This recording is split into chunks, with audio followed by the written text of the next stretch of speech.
This meeting is being recorded. Okay. Hey, hi, Phil. Have you heard anything from Dan recently? I have not. Oh, okay. I hope everything's all right with him because he wasn't here last week and I texted him about it and then I emailed him a question about something else a couple of days ago and I haven't heard anything. Yeah, that's weird. Yeah. When's the last time you spoke with him? Oh.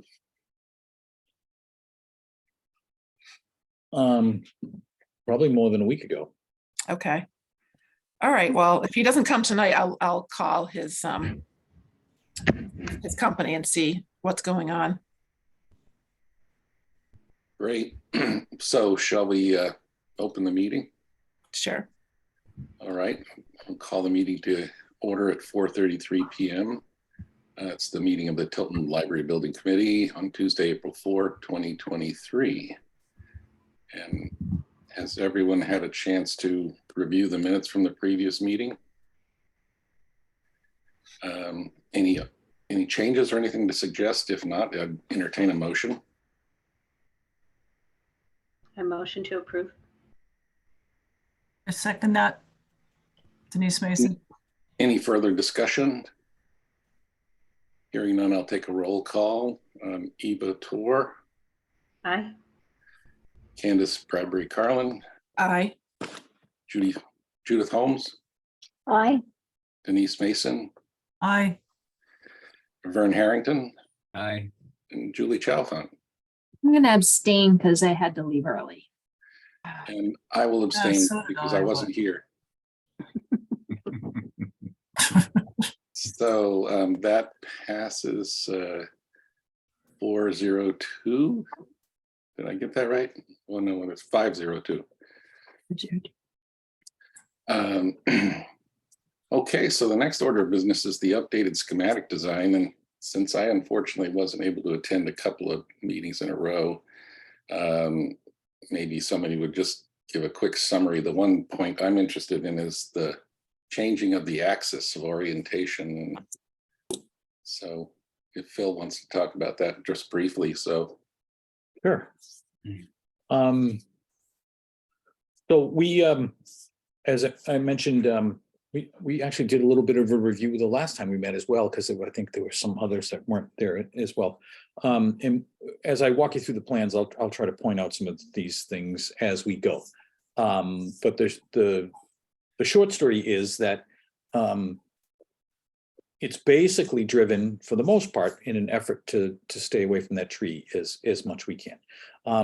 But after we started pushing the building just as tight as we could, we found that just because of the geometry of the building and the geometry of the site, you'll recall that there's a kind of an in-between floor that we're using to match up with the existing floor. The lower floor aligns with the lower floor of the existing building. The upper floor has a small section that aligns with the floor of the existing building, but that floor to floor height is very short. And so the majority of our building wants to be at a higher elevation so that we have enough ceiling height downstairs so that you're not banging your head against light fixtures and things like that. So that interstitial space is not as useful, and trying to squeeze that space down a little bit more is more helpful in the plan overall. It actually helps with the cost effectiveness of the building. So we started to see some benefits in that, and there's ways that we can kind of squeeze that down, but we can't really squeeze it all down to a little skinny slot, and I'll point out the reasons why. And actually having a little bit less room on one side and a little bit more room on the other side both worked in the site plan as well as in the geometry inside the building. So we could square the building up a little bit, but it would take a portion of that wing and push it further out into that tree. The other thing is that I think because the angle, even though it looks pretty dramatic in plan, on the ground, I don't think it will be dramatic at all. And for a lot of folks, I don't know that they would even notice it. And we had some photographs of a building that we did, of the library that we did in Irving, that I showed. And I actually have that. I kept a couple of things that I thought might be useful in the show from last week and kind of stuck them down below the end slide. And so I could skip to those. If you want to just jump right in, I can walk you through some of the details as we go. That's okay. I'm going to share my screen then. You folks see that okay? Mhm. So start in the site plan. So you can see that turn there, and part of what we're trying to do is stay away from this tree. There's that 48-inch tree, and then the 60-inch larger tree is in the rear is further back there. We've got these kind of heavy green lines on there because the drip lines that are shown on the surveyor's plans are very symmetrical about the trunk of the tree and don't really reflect the size of the canopy of the tree. So we were able to pull these off of an aerial photograph. So those are pretty close to what the reality is there. So we're just kind of right at the end of the drip line there. And because of the way that we're squeezing down this center space in here, we've actually squeezed it down so much on this side that we've actually are allowing the elevator to poke out a little bit here into that kind of that long gabled space. But it actually works for us on the upper floor, and I think it might be a fun little thing in the children's department, actually, where those geometries come together. This actually pulls a little bit more of the gable on this around to the southern side, so I can envision kind of covering this side of the building with solar panels, and it may even be possible to put some on the rear. We'll have to run those numbers with our engineers, but we don't have a real steep roof slope that we're looking at, so it may be possible to get some additional on the back there. The other thing that I think that it does is it kind of opens up the entrance a little bit. You'll recall that we had a plan going back a couple of iterations now that had a wing that was turned kind of in this direction, about the same size as the kind of original building, kind of turned at 90 degrees. And the space in between was kind of a negative space in there where the entrance was, kind of between these two blocks. And it really, even though it was the main entrance, it kind of looked like a link between two buildings rather than an important portion of the building, and didn't seem as welcoming as it certainly could have. And so we think that this kind of helps with that as well.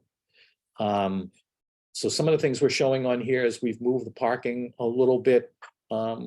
So the entrance came in a little bit further down here, and we've slid it back to kind of line up with the new entrance. We're also showing the idea of a potential canopy here. That was one of the ideas that we thought we're going to need some kind of cover over the door. We actually have slid one of the exit doors over to here, so it's undercover. And this would give you almost like a front porch or a covering. The idea there being is that during the pandemic, we learned that if you had some kind of an outdoor space that you could use as for library services, that's helpful to get out in the open air. It can be good for things like if there's something bad were to happen again and folks needed to come and pick materials up, you could stage them under a canopy like that. There was talk about maybe doing something at the end of the building here, and here just seems to work because we're able to get kind of double duty out of it. You could even get triple duty out of it. One of the ideas we had is I mean, if you had somebody kind of standing here with like a plug-in microphone, you can actually have people sit on the lawn here and do a little something out front, and this could kind of act as a backdrop. And if it were to rain or something, they'd have a little bit of cover for the electronics and so forth. But other than that, the site plan hasn't changed too much at all. We're getting to a level here in site plan design where I really need landscape architects and civil engineers to take over. It's kind of we really, I'm not a landscape architect or a civil engineer, so there's only so far I can go with kind of laying these things out. So it really just allows us to get an idea of how many parking spaces we can fit, and that's still the same number as what was in the grant. And it I allows like us that to- overhang also. Kids can wait there for their parents and, Yes. be outside or that sort of thing. I think that's very practical. Yeah, I think you're right. So that shows here in the plan here. Yeah. Some kind of columns, and it picks up both of these doors. So both of those doors would be undercover. Nice. So main entrance into the building, night lobby. This is basically your inner vestibule door that would lock down in the evening, and certainly would stay open during the day. But you shut down this door rather than having a curtain or something that rolls down. It's actually a little bit more cost effective and allows us to kind of kill two birds with one stone. We shut this down in the evening, and then this whole end of the building here acts as your after hours suite, and you've got access to your toilets, meeting room storage, and a kitchenette, and your meeting room. We went through a couple of small changes in the last week or so. Candace and I met with the Massachusetts Board of Library Commissioners, and they had a couple of other comments. And so I will point out those kind of little changes that since the last time we met. We put in a double door going into your meeting room in case you need to move something large in and out of there, like a piano is one of those things that they always talk about. And they also thought that we had this kind of front portion of the room set up on the rear, so that the chairs were kind of set looking toward the side of the room.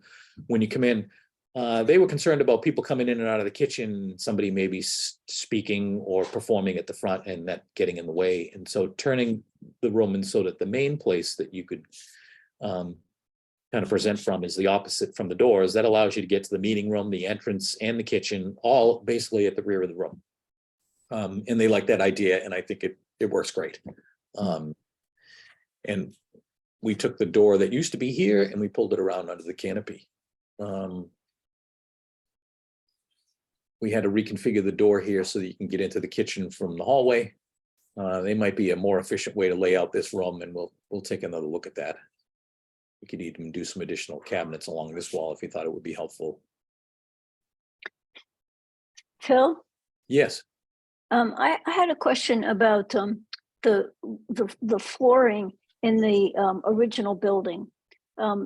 Is that, it seems to me, I remember, are you going to dig down to get some more height in the ceiling down there, or is the, because when you go into the room that has the furnace and stuff in it, you go down 3 steps? Yes. And what's going to happen with those 2 levels? And you may be taxing my memory of exactly what goes on in the building, but if I recall correctly, you come in at at a higher level, and then you've built a wooden floor up over what used to be a recessed level, if I remember correctly, because there used to be a stage at the end of this room that goes up a couple of steps, and then you go back down again to the mechanical room floor. We're assuming that we're going for the lowest floor that you have. And we're going to even that all out. You got multiple floor levels in there, and the idea is to keep it all the same level. We don't really need to recess your mechanical room the way they used to. We're not worried about a couple 1,000 gallons of water blowing up and flooding the building or anything like we used to be 100 years ago. I personally wasn't worried about that 100 years ago. I was just in that space last night at our meeting, and I noticed that there were some big pipes along the front. When I was just wondering, are they going to be covered up, or is? Oh, all of your old pipes are coming out.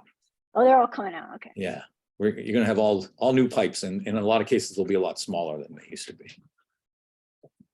So you're going to remove the existing floor, Yes. and there'll be a second floor underneath it, which will turn into the permanent floor.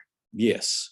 Okay. And then, yeah, so there's going to be a little fair amount of work that happens down on that lower level in order to get this all work out. Yeah. And in terms of water issues, if that happens, when you pull up the floor and go down, is that something we look at later on down the road? We will look at that a little closer when we get into the floor drains and so forth with the plumbing engineers. Your lowest point in the building when we're done will be your elevator pit. And so if anything's taken on any water, it'll have a sump pump there. It'll hit your elevator pit before it hits anywhere else. If we're close to the water table, and I don't recall if we will be, we'll put a water alarm in there. So you'll get a signal if it's actually running. Otherwise, it isn't just one of those mechanical noises that you assume is no big deal. So we'll waterproof that pit, but if water were to get in, that will be the place that it comes in first. And we're not really planning on going any lower than you are right now at the lowest point. We're Okay, not thanks. digging down to make it even deeper than it is. So if you don't have standing water in that space now, I don't expect you will after when we're done.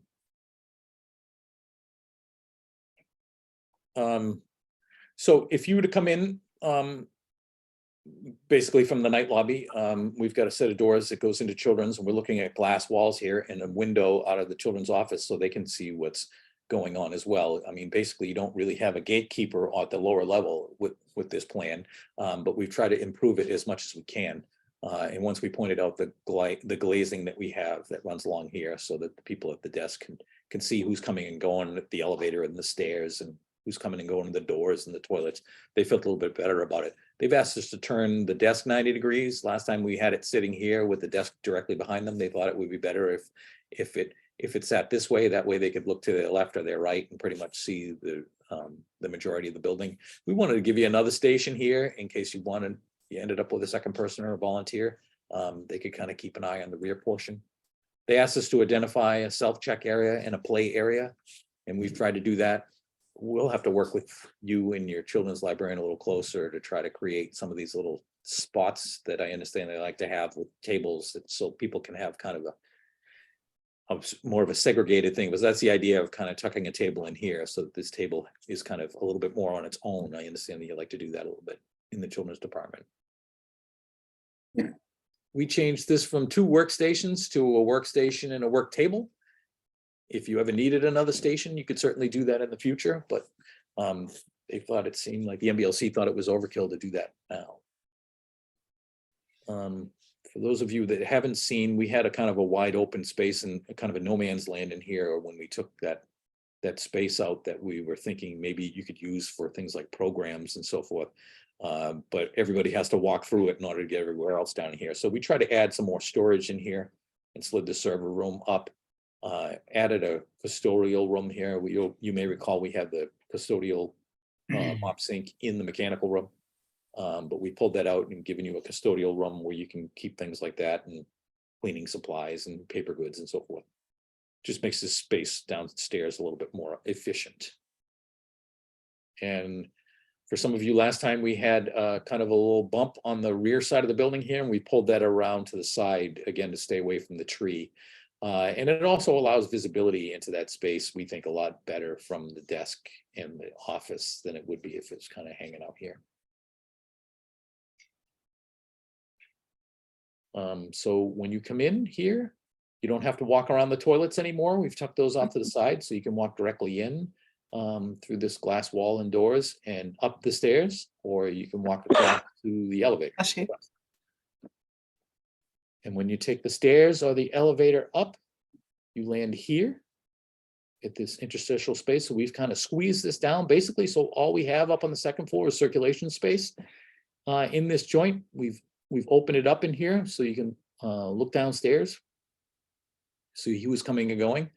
Again, trying to open that view up and connect the first floor to the second floor. So folks coming into the building for the first time don't wander into the children's department wondering where the rest of the library is. You want to encourage them to come right upstairs. So if you land here, you can go directly into the historic portion of the building, or you can go up a small flight of stairs or stay in the elevator and go up another half a level and get off here. And whether you go up the stairs or get off the elevator, you end up right in front of the circulation desk in this kind of main space. And then you can get right off into the teens room without having to go through the rest of the library, so that's convenient. And pretty much everybody that comes in and out of this portion of the library, the teens, has to walk right by the desks, so that's nice too, in terms of security and so forth. We have consolidated, getting ahead of myself. We had some computers shown on the tables up in here, and people could certainly use laptops and so forth over there. But the MBLC folks were wondering if you were going to have some hardwired computers, if you could move them up closer to the desk, just so that folks could get help easily, and also so that they'll be discouraged from looking at things they probably shouldn't be looking at when they're at that public library. So just keeping them a little closer, again, is going to give them that feeling that maybe not, it's free to do whatever they would like to do if they were so far away. We gave a little bit more space in here between the desk and the rear wall where the window is so that you can get some shelving in there and so forth. We showed a couple of book carts in here for scale so that you have an idea about the kind of amount of space you're going to have in there. We flipped this door around and we reoriented the teens librarian. We used to have the desk against this wall here, and the teen librarian, their back was to the room, which they weren't wild about. They did like this idea of the project room with the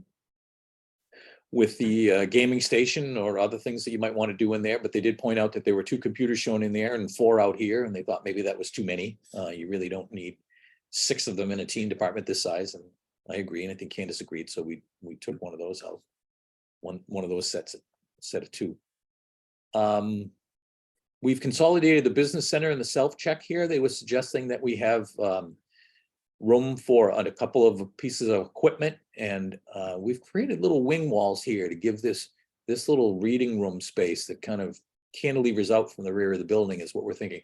A little bit more of a kind of sense of space within a space, kind of a room within a room. We think this is going to be a real destination, and if you're sitting in that chair and there was somebody standing behind you taking care of their self-check and stuff, that might not be as comfortable. Same thing here. If there was somebody sitting at a table or a chair right here, right behind your back, it may not be as comfortable. So these little wing walls, I think, are going to make that space just feel a little more comfortable to be in, and you can still see in there pretty well. Quiet studies in the director's office here haven't changed very much. And the stack wing hasn't either, other than the change with taking the computers off of the tables. And periodicals, local history, we've also tried to make this space a little bit more friendly for projects and so forth. If you decided you wanted to do some kind of low-tech makes projects in a space like that, we try to make that a little bit more useful. Furnishings is not critical at this point, but we're trying to make sure that we keep that in mind when we're thinking about that space. Again, these windows will remain, so from the desk you'd be able to peek in through the window here and get a look at what's going on. It's going to be hard to see through this window from the desk. I mean, you'll be able to see through it. You probably will look back right outside again. You're not going to be able to see much of what's going on in that space. And the teens librarian is going to have their back now to a window that looks out into this space. And so that teen librarian could certainly kind of keep an eye on what's going on here, but just the fact that they're there is, again, going to make honest people stay honest. Phil, is this the same number of square feet? Yes, yes. It's been essentially the same. I mean, it's squished around a little bit. You know, it may have changed 100 feet or so per floor since we started, as things kind of do. But right now, if you look at the amount of kind of floor space in this on both floors, and you add them up, it's the same as what we put in for the grant. That building kind of went straight back and then stuck out and then popped out a little bit bigger and then went further back. And so it was, I guess, more concentrated in a chunk in the back that didn't stick out as far left or right and went further backwards. Square footage is the same though. But some of the things we were able to do, because this plan doesn't have as many kind of jigs and jogs as the other one did, we were able to kind of pull some of the circulation space out of there and make this one a little bit more efficient. And what that really means for us is that even though some of these spaces like the teen room are the same size they were before, these spaces obviously haven't changed. The amount of space that we've been able to dedicate to like the circulation and in workroom, especially the workroom inside a closed room, is larger than it was before. Both of these quiet study rooms are larger than they were before. The last time when you put in your grant, you had a quiet study room that would fit 4, and the other quiet study room would only fit 2. It was kind of small.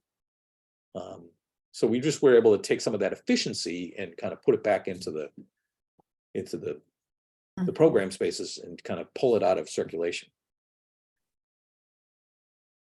I hope that answers your question. Yes, it does. Thank you. I have I have a, oh, sorry. I have a couple questions real quick. Is that old front entrance going to be utilized? That's that's not really up to us. It's the way we're planning it right now is that it would be kind of more ceremonial. And also And- an emergency exit. An emergency exit is the way we would like to utilize it. Now, you could potentially apply for a variance to the Architectural Access Board and ask them if you could keep that open. Obviously, I think it's going to be pretty clear that, I don't want to jump ahead, that most people are going to be parking in the parking lot and coming in this door, and we'll have on-grade access for folks to come in this door, and it will certainly be a lot easier for folks to come in this door. And so the idea that you have an historic building and you want to maintain that historic entrance, you may be able to get them to go for a variance, but you may not. It does not meet the access code, and it would be very difficult to make it meet the access code. You'd have to remove this stair and put in. Is it because of the stairs? That's what I was gonna ask. And then Okay. when you make it all the way up to the top, I think there's another little step right there. So it just, I mean, even if you could kind of get into the side of the porch here, and there isn't enough room between the portico surround up there over the doors and the edge of the porch to fit in there, you really have to take this porch down and build it again. It'd be a shame. I think it's best to be left as an exit only. Okay, and then the other question I had was with the teen room and the teen projects.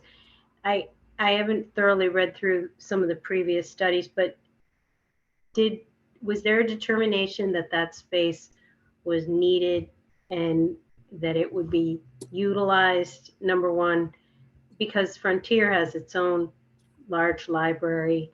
Kids stay there after school. I know my kids always did. And then if it's not being utilized, is it friendly enough that people could use that space if other spaces are busy? I mean, I see walls up there and such. Sure. That's not an uncommon question. Your teens department, I understand now, is basically housed in this little Right. closet up at the front, Yeah. which has a shelf and a beanbag chair, if it still looks the way it did before. So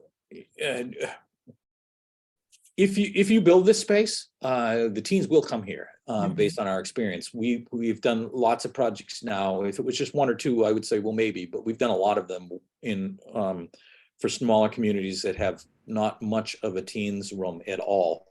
And when they build it, they really do get populated and they do get used. But we have also heard, hey, can I use that space if the teens aren't using it? When if the teens are in school and you're a retired person, for example, or you're a mom with a couple of kids and one of them maybe needs to be in a quieter place than the children's department and there's nobody in the teens department. These are all policy decisions, but I don't see any reason why somebody couldn't go in there and read the newspaper until the kids get out of school or something like that. It certainly would be available to other folks. How you police that is really up to you. You obviously wouldn't necessarily want some guy sitting in there reading the newspaper when a bunch of young kids from middle school showed up and started going in there, and then you'd have to go in and say, hey, it's time for you to leave. We've told you 3 times in the past 2 months.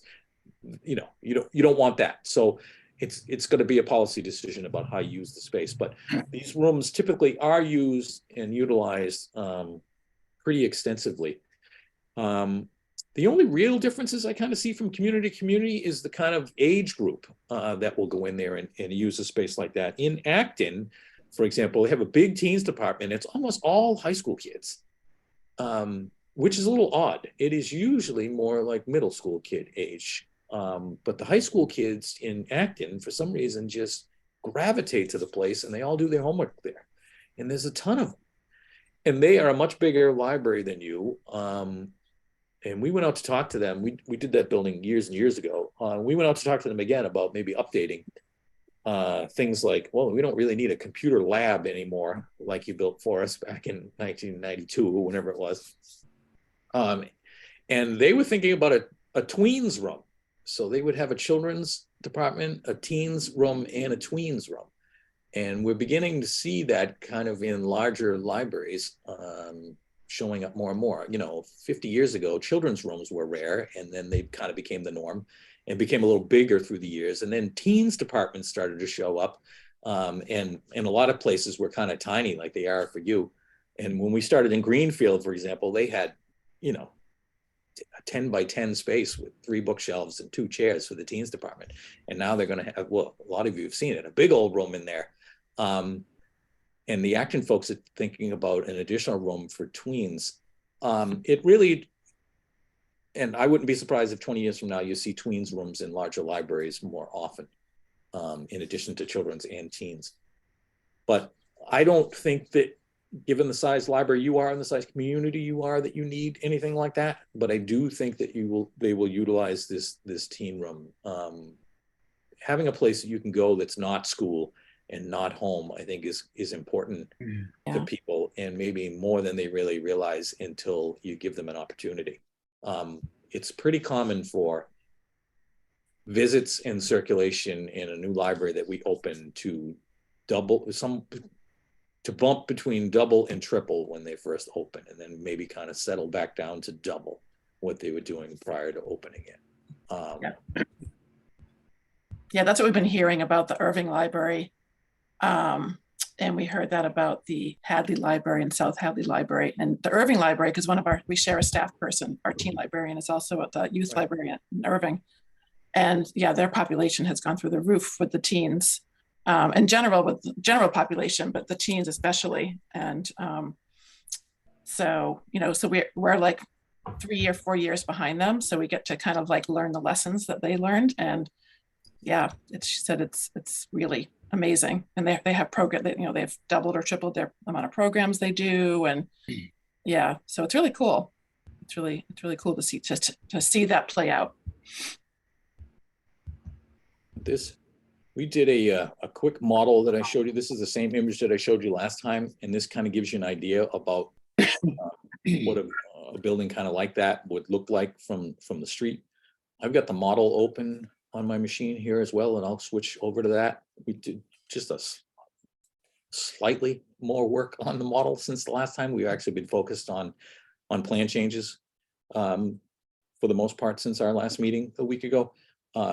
And we kind of held off on that until we met with the Board of Library Commissioners. So which feels like it was only 2 days ago. Yeah. maybe it was 2 days ago. 2 business days. Yeah. If I have floor plan questions, should I ask them now, or do you want to get through one? This slideshow is not very long. I think I'm pretty much at the end of it. I've got, this is the image that I wanted to show of the Irving Public Library. This is the main entrance. They actually have a porch on the front of this building. We're talking about maybe some kind of a covered canopy.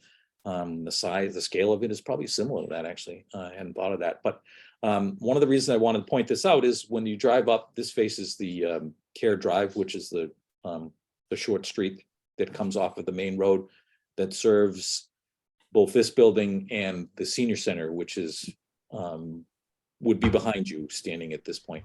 And the main road is on the left.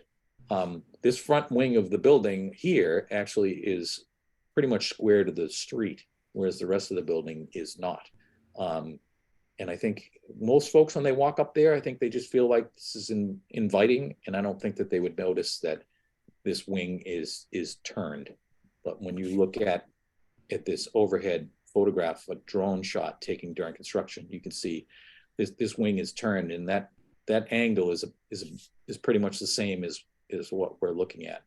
And so again, from the ground, I don't really think folks are going to have a sense that the building is twisted or cranked around like that. So you had some questions on the plans, Julie? Yeah. Just what the business center seems kind of tight. Like the copier seems like it's right behind the self-check thing. Is that a normal distance, or? We've got there's about 3 feet there between the machine and the desk, so I think you can get in there pretty easily. We had a computer here that's kind of associated with the printer. If you don't decide to print from one of the fixed machines here, you could do it directly here to the printer. and the self-check is there.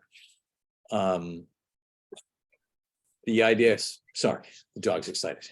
And the idea is that it's kind of one-stop shopping, so that if you needed to do something there. Don't think that it's too tight, really. We actually put a little bit more square footage into the staff workroom just recently. It's bigger than the program calls for. We could squeeze that back down a little bit and give you a little bit more room in here.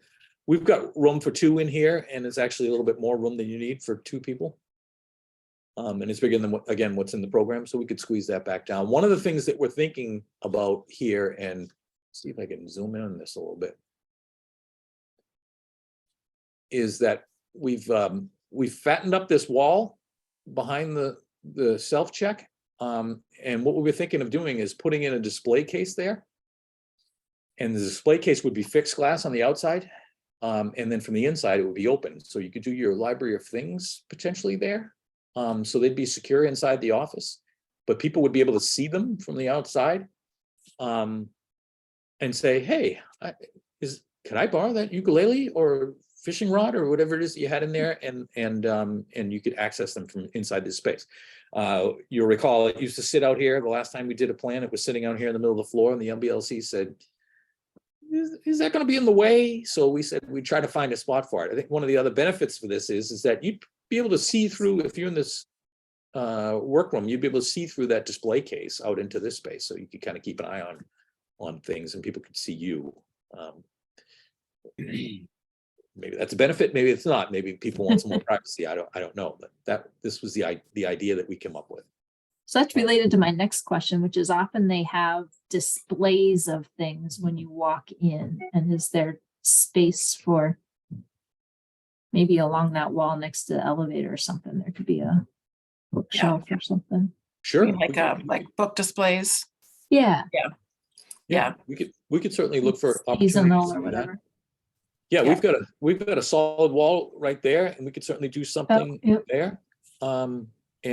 But yeah, there's some other opportunities to do things like that. We'll look for places to do stuff like that. Okay. And then you were talking about the floor height in the downstairs. And at what point do you figure that out? Because my questions it may be too soon to ask these questions, but I sort of feel like when you walk into that ground floor right now, you're at ground level, and then you go in and then you go down a couple steps in that back room to the mechanical stuff or whatever. So if you dig the whole thing down 3 feet, it's going to be 3 feet below sort of ground level on the outside. Yes. I agree. So it's going to be one of those things where we are going to need to put our heads together with our civil engineers really to figure out what the best elevation is for the flow line. They may say, yeah, it doesn't make any sense to do that. We should just fill it all in and bring it up to this elevation. Now it's been a little while since we did this calculation, so I'd have to go back and look at our building sections again and refamiliarize myself with that. But I know that there's a number of different floor elevations in here, and the idea was to even it all out. And we were thinking that it was basically a grade because your site's pretty flat, and we're planning on just walking straight in here rather than digging anything up. Good. So all one level, whether it's at the lower level, the upper level. Now you're making me second guess. I have to double check that section. Okay. And then the your what do you call it, the 3D view that you had before. I realize that's not what it's going to really look like, but before, when you've shown us the little, I don't know what this thing is here, this Little thing roof right thing? here. Chimney thing. Yeah. Are we going to put one right here too, so that it's? We could. We haven't really got that far. Massing is really just the idea is this is a chimney. And the little opening in there is actually where the flue gases come out. And then the top of it acts like a cover over a chimney cap to keep the rain and snow from getting down into your chimney, as if that was ever a problem. But that's basically what that is a decorative chimney and chimney cap. We don't have that, and so we don't necessarily have to do it. And again, we're trying to be sympathetic to this building without being an exact copy. We're never going to be able to get to this level of detail and make it, and pull it off. So we were thinking of something that's a little bit more subservient in terms of its location, and maybe also in the design. But that's just me. That elevation is Raising going my to get hands up. softened also with your roof line, with a lower roof line.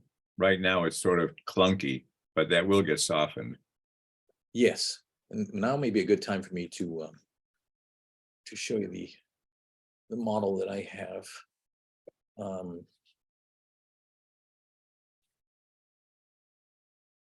Trying to clean it up here so you can see it a little bit.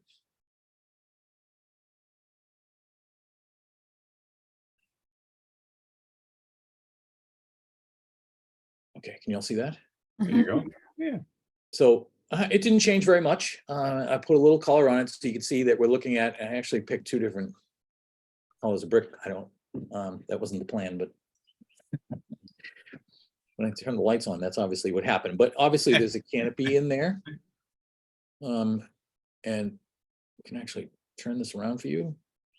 Give you an idea about, so the way the model program works is that part of this walkway here is starting to dip underground and the ground is transparent is the way it shows. But and you can actually go from below and look up underneath. It doesn't really do much for you, but so there's that kind of view I was talking about. When you come in from the parking lot, you're going to be looking at that entrance, and this makes me think that we might want to do something about with the windows here above the entrance, maybe to kind of celebrate the entrance a little bit more. And then the door that we're talking about might be right in there, that comes out of the meeting room.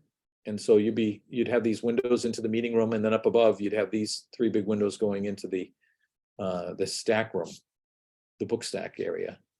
And then when you get around to the side here, that's where you can see that perspective where that's a chimney, and that's actually a hole in that wall up there. It's not shown yet, but there's a hole in there, and the flue gases come up to this point and then can make their way out around. And so we could do something similar there.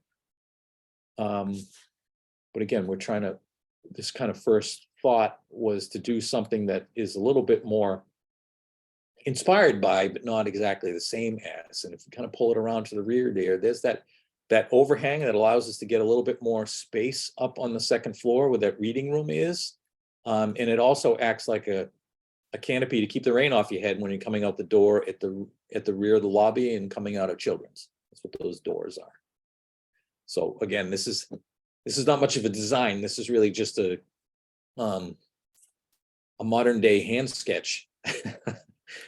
But it does the shading and shadowing and all of the business for you. And there's the other end, and I don't really know what this looks like yet, but that's that little bump on the end. Is kind of a program or story space or kind of multi-purpose nook down in Children's down below, and then a programs and maybe gaming room for the teens upstairs. And again, this end of the building we'd restore this end of the building to basically look the same as it used to. So There's the a- bump out on the end, if you just made the building We just longer, made the building longer. yeah, Yeah, we could. with that, Basically, you wouldn't have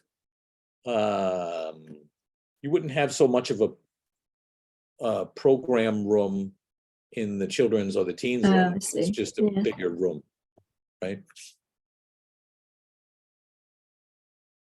And because of the additional square footage here in the corners, it would probably only come out about half as far without adding too much square footage back into the building.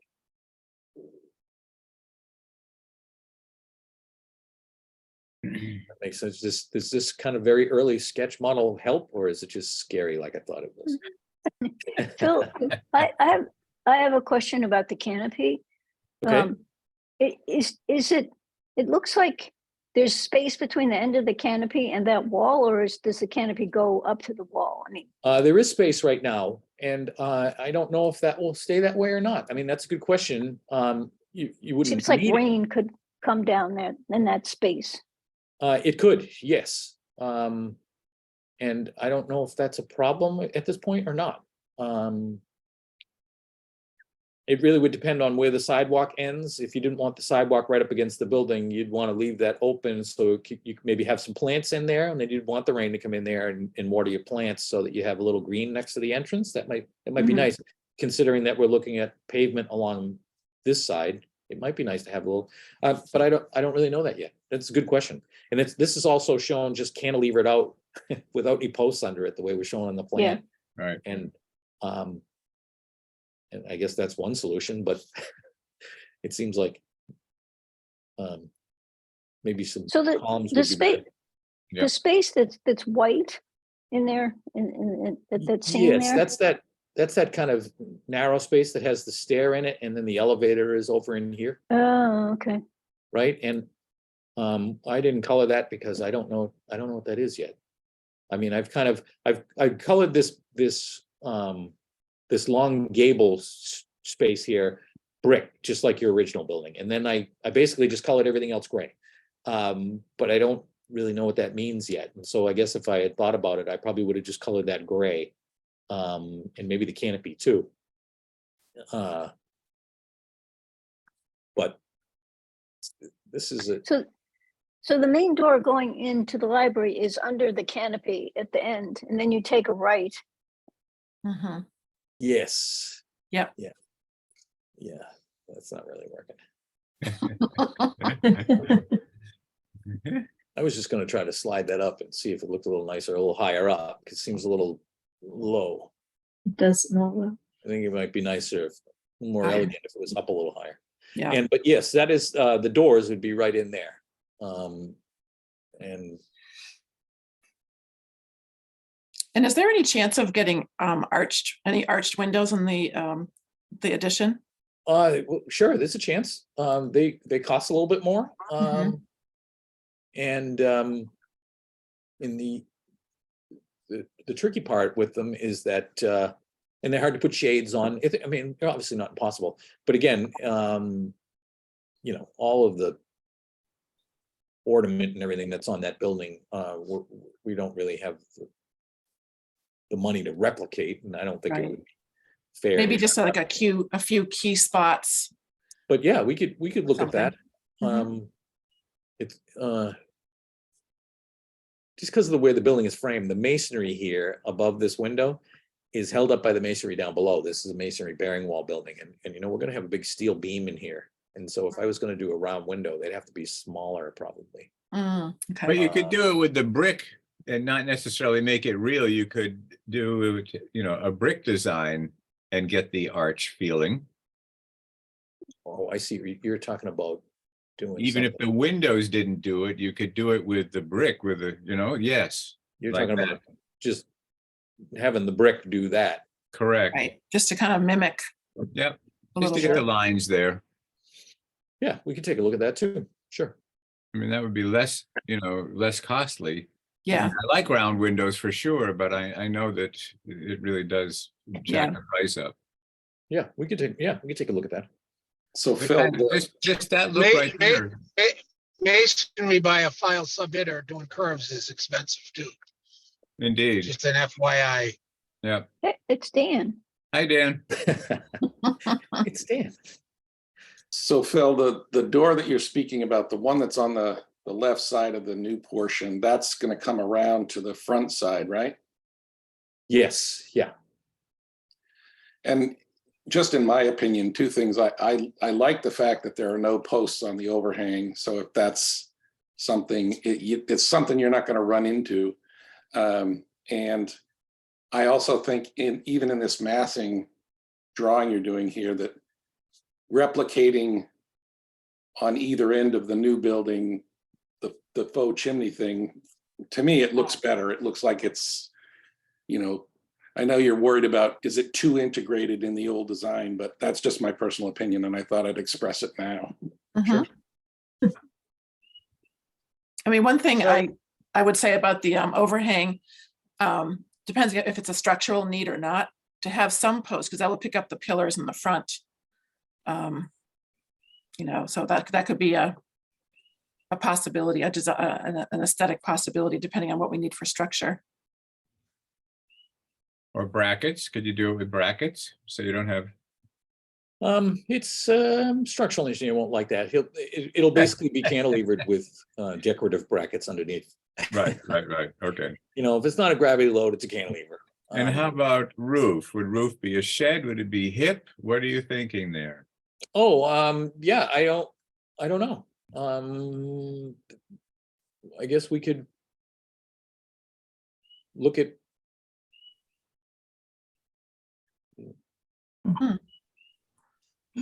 That seems- Yeah, that seems Why we to, use this program. It's very good. yeah, it seems to go better. It could be, sure.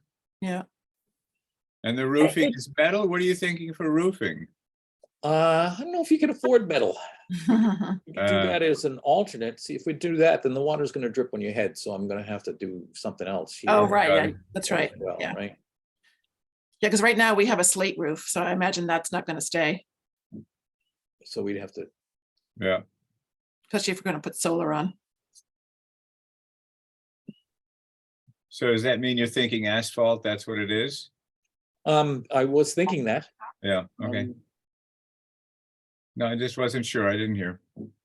There's, we have done additions onto buildings with slate roofs on them, and we've done, artificial slate. There are cementitious artificial slates, and then there are Hmm. artificial slates that are made with recycled milk bottles. Right. They're They're all still good products. expensive. They're still expensive, though. Sure, Yeah. and the labor is almost the same. I mean, you know, you don't have guys up there chipping holes by hand in Right. stone slates. Right. But you know, you still need to do the flashing, and the labor is not much different to put them up, but A lot the, of them are shingle by shingle, right? So you're right. The labor Yeah. still is high. yep, Now, would the slate roof work with solar panels? sure. Okay. So we And might what keep about the them. durability of those products, Phil? Like the recycled plastic bottles and the cementitious versus asphalt? Are we talking 50 years before you have to do something and 25 on the asphalt? Well, Well, the long-term cost is also something to consider. I mean, you could get an asphalt shingle now with a 50-year warranty on it, the laminated ones. A lot of the manufacturers make them with a 50-year warranty on them. When you're talking about an imitation slate, whether it's recycled plastic or cementitious, you're gonna get at least that, and they will last longer than that. You know, they won't warranty them much longer than that, but they'll last longer than that. You won't have to pull them off, and you could actually reuse them if you needed to get in there and redo your flashing after 50 years. You could I did a reuse roof those 20 back years up. ago, and they don't even look worn yet. Yeah, they've been using the imitation slates in Canada for 40 years. We don't do them as often here, but their winters are tougher than us, and they do a lot of metal roofs and a lot of artificial slate roofs. They got some nice old historic buildings up there as well, and they've been utilizing the imitation slates longer than we have and more often. They get a good track record on them. Well, that's one of You the know, questions I had. We're creating a pocket here between the buildings. So we Yes. really got a place for snow to build up and for water to sit. So that will have to be, Yeah. addressed, pretty Yes, well. we'd be doing internal drains there, and there's gonna be a fan or two. There's gonna be an elevator vent that comes up over here. Yes, indeed. But yeah, you're right. We'll have to have a drain in there in order to get the water out. And we'll probably do a scupper box on either end of it, just Right. for, in case something get plugged up, you wouldn't want the water to fill up, but just get a way to get the water out and down onto the ground. Yes. Or into storm drainage On the system. back of the building, Phil, too, if we use asphalt, there's going to be a lot of dripping from the trees and stuff going on there. Well, maybe not, because you cantilever it to try and take advantage of the reduction in overhang. So I was just curious if that would be front to back, whether there'd be a difference in the aging of the roof. Probably not. I don't think so. A lot of people worry about microbial growth on an asphalt shingle roof, but a lot of them now are treated, to prevent that. You don't see as many, asphalt roofs on the north side of a building going green or something like that. But you're going to have pretty good solar orientation on this building, and south is kind of down this way, and so you're going to get good sun travel across on your roof to keep it dry. We are trying to stay away from that drip line. I guess it's possible that tree is going to grow from 48 inches to 60 inches in the next 40 years, and it's going to overhang this roof. But I don't know that maple trees really get that big. Maybe I'm wrong, but I don't think you're going to have a lot of problems with that roof. But we are going to have to think about what we do with gutters and so forth, because even if the roof isn't overhung by the tree, you'll certainly get windblown leaves on this roof, and you want to make sure that we're not Yes, indeed. creating a The maintenance back problem. bump out, Phil, too, where it's currently flat. Is there a possibility that you just bring the roof line down so that? There is, yes, yep. That obviously we could just run that roof and cover that right up. Yep. Phil, on the original building, there are on the sides, and I think the back too, above the windows is the name of a famous. Marble plaques or something. Is that right? Yes, with I think Hawthorne is one. There's like 4 or 5 of them, and of course there's no women. They could have put Emily Dickinson, but they didn't. But the back of the old building is going to completely. You won't see. I mean, it'll be completely covered up in the back of the building. The back of the old building. The ones on the side will still be. The ones on the side will still be visible. Yes. But the ones in it will be. I don't know underneath if they're inside of that piece that goes between the 2 buildings. There might be some way to make sure they're visible. You know that they're. We can't. I don't think we can really see in there in this model. I don't. Or would you like to move them to the exterior on the back? It would be great if you could, but I don't know if that's possible. I think. Yeah, I haven't looked. I have to look at them again. Yeah, I'm going to go back to my slideshow here for a minute. Where's that?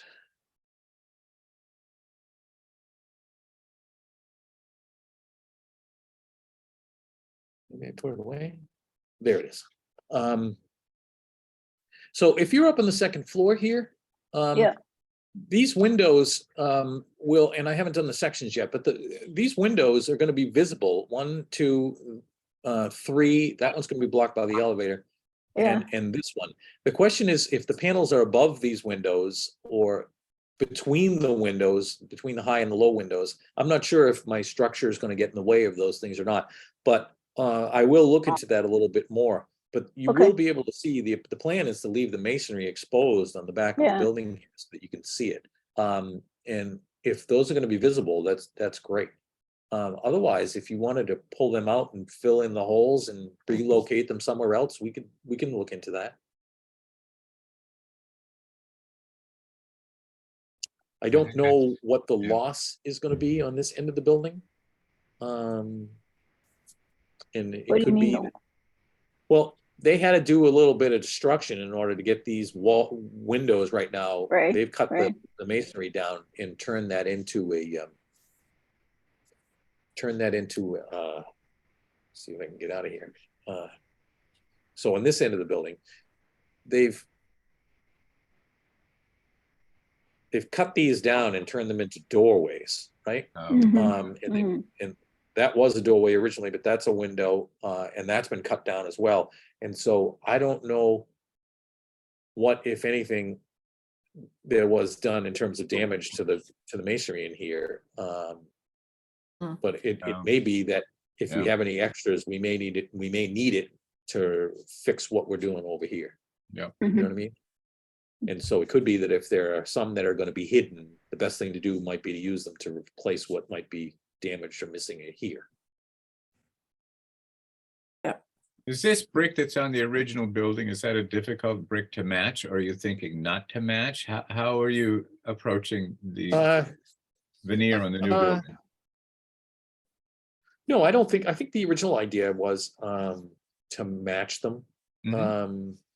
I've got, I don't know how easy that is to see, but I've got 2 bricks in this model, and I think I just picked the wrong one because I was working in black and white when I put it on here.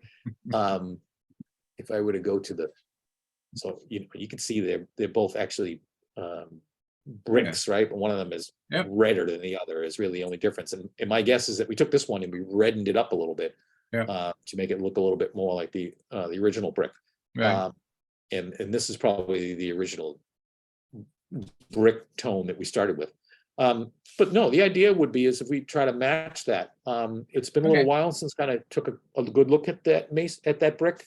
But I don't see a problem with trying to match that. I think it'd be nice. Okay. And in the old structure, is the idea that this structure is going to be cleaned so that the white stone is white and the bricks are clean and when you're done, or is it Yeah. still going to? No, that makes sense. You know, we do have a little bit of acid rain and bird guano and other things like that tend to discolor buildings. And just cleaning them also will kind of uncover lots of times work that needs to be done. So if we're going to do like a full masonry restoration on a building, for example, the first thing we'll do is wash it. And then we start the restoration, and then you do a wash down again after you're done. You want to wash it because it helps to uncover a lot of little things that have to be fixed. And so we'll end up having to do some repointing and fixing cracks and fixing discoloration. There might be some damage here and there that we need to repair. But washing it with a gentle cleaner is going to be important to kind of first step in order to, and that will brighten the building up. Especially in, there's marble, a lot of that white you see out there is marble, and it's really soft, and we need to be careful that we don't damage it by going at it with a lot of masonry cleaners that they use for just washing down new masonry are acid based, and you really shouldn't use that on an old building like this. Yeah. Phil, I had a question about the floor plan on the main floor in the old building. Could you put that up again? Upper floor, you said? Yeah, this yeah, that's what I wanted. The first thing I want to say is that in talking to people this week a bit, people are very positive about having the gas fireplace up there. Oh, good. Okay. So I just want to put in a plug to make sure that happens. The other thing too is that after our meeting last night, we were just sort of thinking that there's a need for a space for a meeting of like 10 to 15 people pretty regularly. The friends meet once a week, the trustees meet once a month.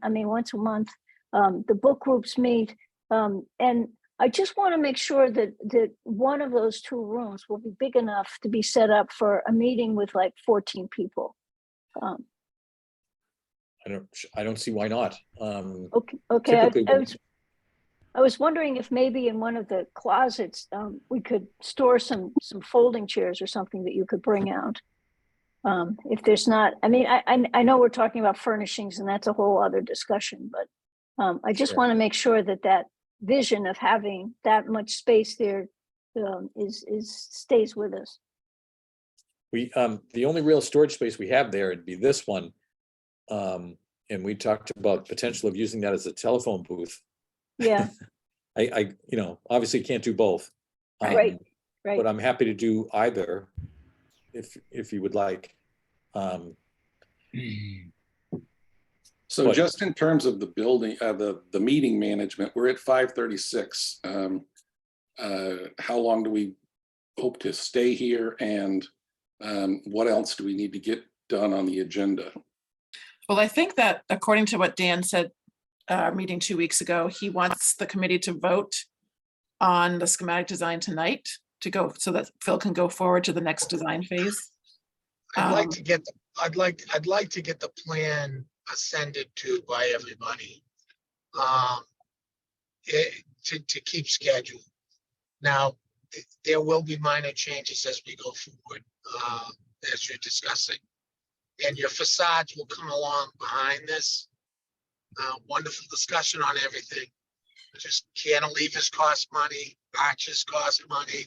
All these things we're gonna have to flush out at some point in time because we do have a limited budget. But the actual modeling that Phil has done, he also did with Greenfield and with Irving. You know that white blocky looking space diagram, and it's not going to look anything like this when it's done. I think you're going to be pleasantly surprised when he's done with his elevations. Even though you can change them all up, don't get me wrong. You can do what you want, but I think you're going to give him a little more breathing room on the elevations. But on the floor plan, I think we're there. If you guys don't think we're there, then we'll go out another 2 weeks. But I think we're there on the floor plan. Mm-hmm. That would, just from the scheduling point of view, why Dan is asking for this and why it would be good for us to do it is because we can't really get our engineers going until, right? Our structural engineer can't really start working on the building until he knows where the walls and the columns are going to be, and the mechanical, electrical engineers, need a floor plan that they can start working on. And things can change, but as long as if we're close, they can get going. So that we can. Did you have a question? Yeah, I was going to ask if the MBLC signed off on this. I think we've done everything they asked for last Friday, Yeah. but they haven't seen this yet. I said I would send it to them after this meeting.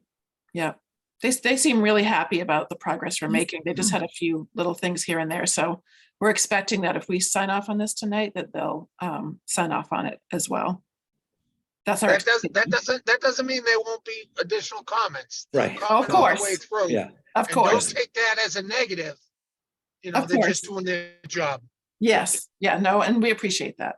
Yeah, they may point out something that they've seen on a plan 3 times before, but it just didn't occur to them until later because they saw other things that they thought were more important or whatever. But that's part of the process.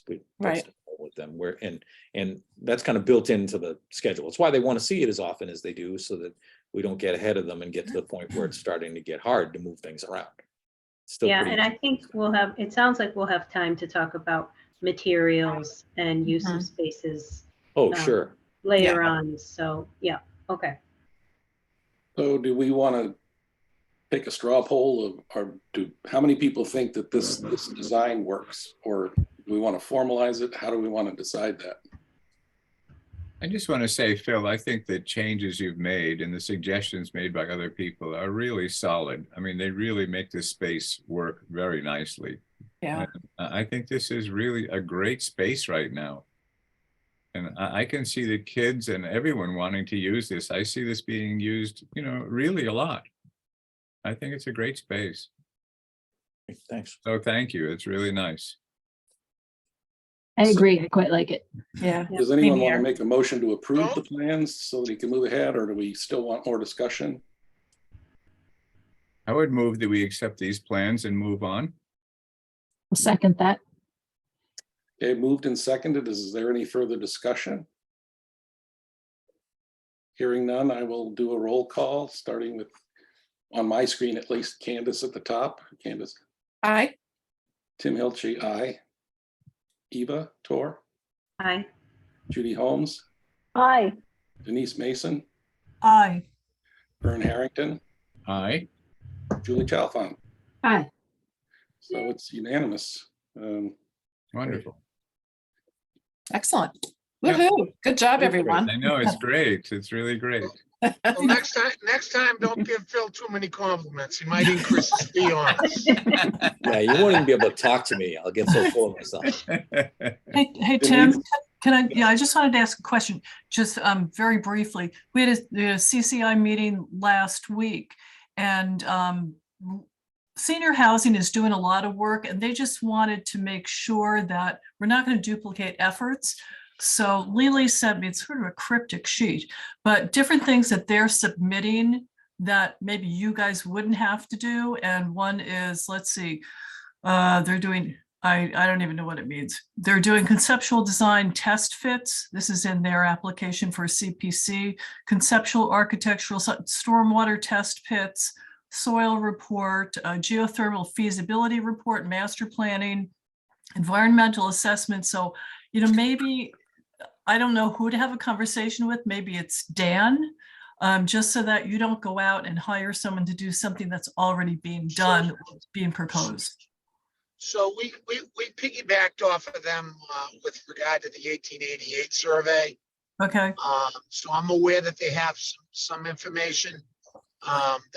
But I will be happy to reach out to you when we get ready to do some of the work that we're going to need on our site. Unfortunately, a lot of it is specific to exactly where our building is. right. So test pit wise, we're probably going to need to do our own. But Okay. there is definitely some duplication of efforts that I think we can use some of their data, and I'll go over it with you. I'll go over it with you between meetings. Perfect. The other thing is wetland delineation. I think they're contracted for completion and inverts of structures for whatever that means. I don't know, but that's great. Okay. We Thanks. actually need all of that stuff. That's why, Okay. all of that is helpful at Okay, this good. stage of our planning. Yeah, I mean, if you want to send me a separate email, again, I'm just spouting off what's on the sheet, and truthfully, I have no idea what that means. So, maybe you could end up having a conversation with senior housing. Just I'll to educate you. I'll educate you. Thanks, Dan. I can't wait. Okay, cool. Thank you. All right, so do we want to check the agenda? I can't see the agenda and I didn't print one out. Oh, yeah, for I'll, screen sharing, so the next one is a question for, I guess, for Dan. Should we set a date for a public forum? Because people are asking about that. That's a political question. You guys can decide. I generally like to do a public forum after we have an elevation that's somewhat close to where we're going. Because they like to see the pictures of the building as Right. well as the plans. But it's a political question you guys have to answer. If you want a public forum on plan only, we'll be happy to come in and present. I think it makes sense to have an elevation. Oh, sure. Yeah. And then that leads to my next question about this agenda item. Since this plan as it is has been approved by the committee, this is something I want to show the trustees tomorrow night. And then also, is it something I can show publicly, or should we wait till we have the public forum? Again, it's political. Anything we generate on this committee is open to the open meeting law and should be made available to anyone who requests it. Okay. So there's nothing here that's sacred. I wouldn't overly charge it around until you have your forum, but I certainly think the trustees should be looking at it. Okay. Okay. one thing I forgot to do at the beginning was designate the clerk. So, That's me. okay, so you're taking notes today? Yes. Thank you. Thank you. Sure. Is there anything else on the agenda? Just wanted to, first of all, the date for public forum, do we need to decide that tonight, or can we decide that at the next meeting? Philip, when will you have enough information to do your elevations? Because I think that drives it. Well, the design process for the kind of exterior of the building is the same as the plans. And so we'll look at a couple of the things that we talked about tonight, and we'll push on this model. And then we'll probably have some things to show you. We could probably do it in 2 weeks.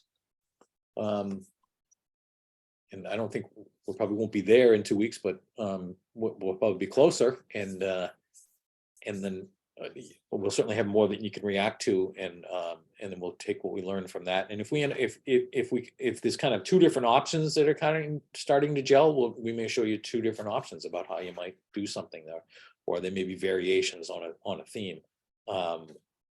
And we'll show those to you and get your feedback, and then try to get something together a little so that we could show it to folks.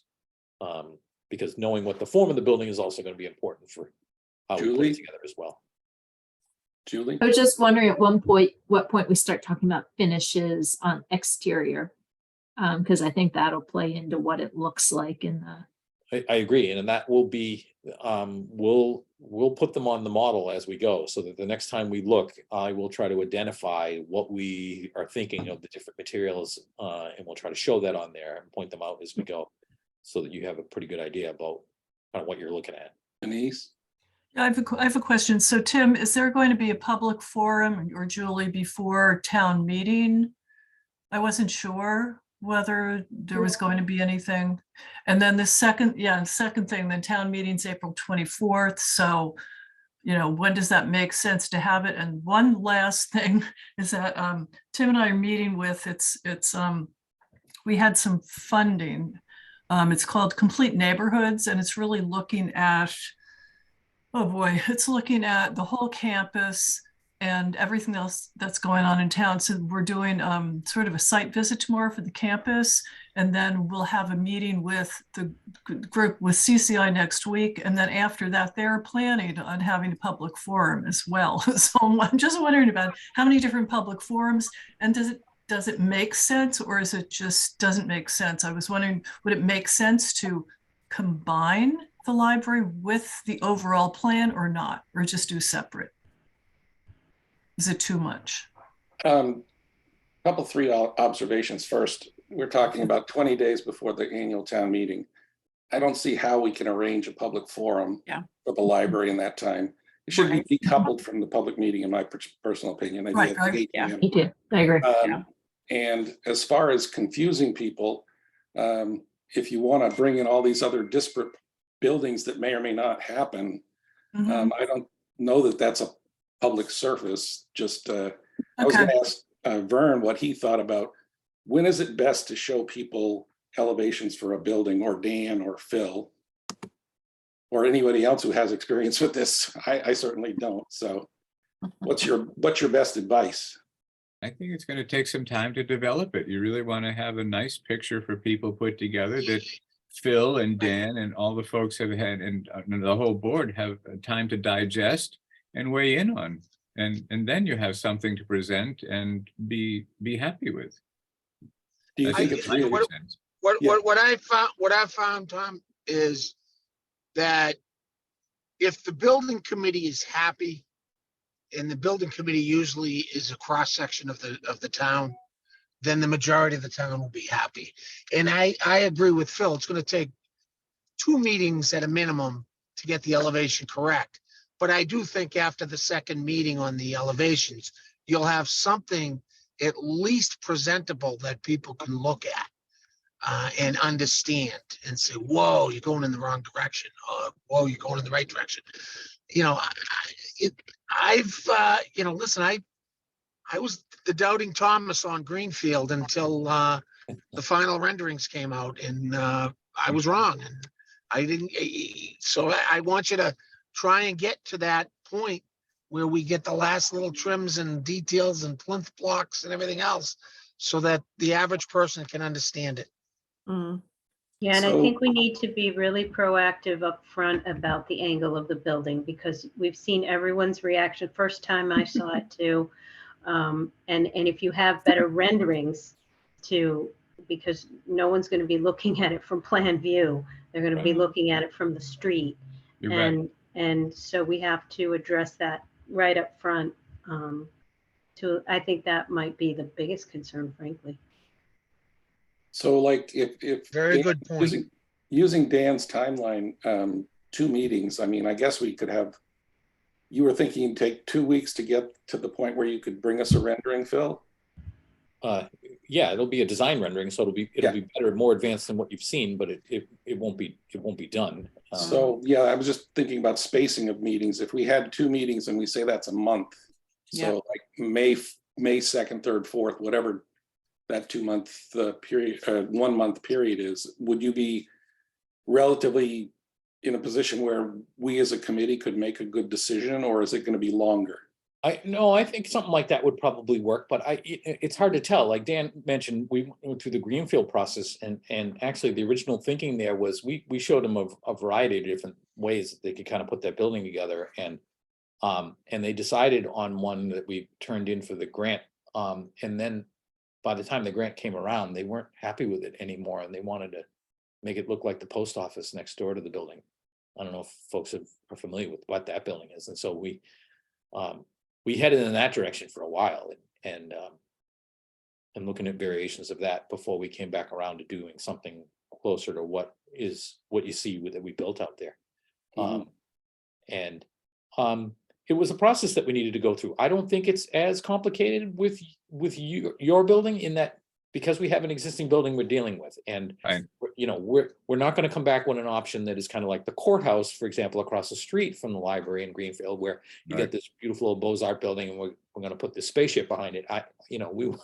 We probably are not going to come back with that scheme. So I don't think we're going to be going kind of as far afield when it comes to the design inspiration for this thing. So I think we'll probably close in on it pretty quickly based on what we've already kind of.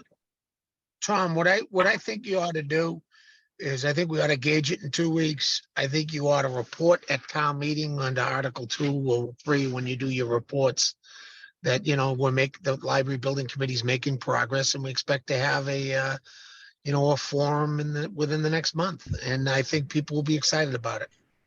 Yeah, I was thinking 2 months. I was wondering if a month for us to come to a consensus, and then maybe another month to allow for publication and, making people aware that we're going to do this, if that was real. Well, I don't want to give them a month to ponder on it.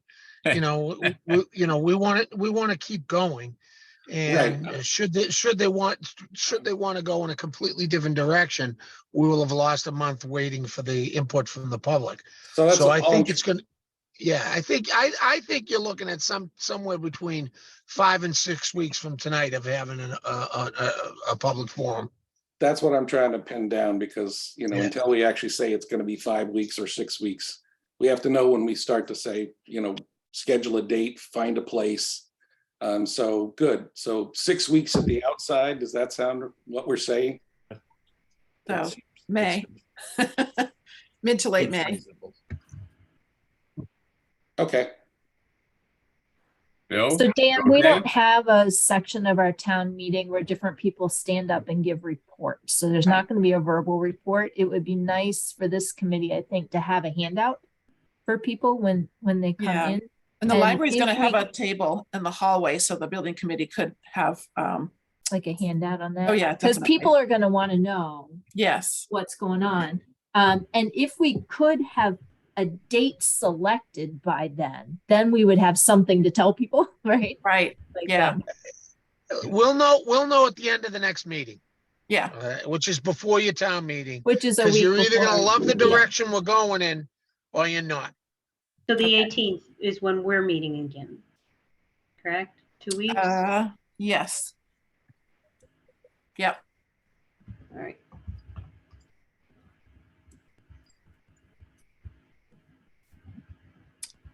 Also tax day. And a finance committee meeting. oh,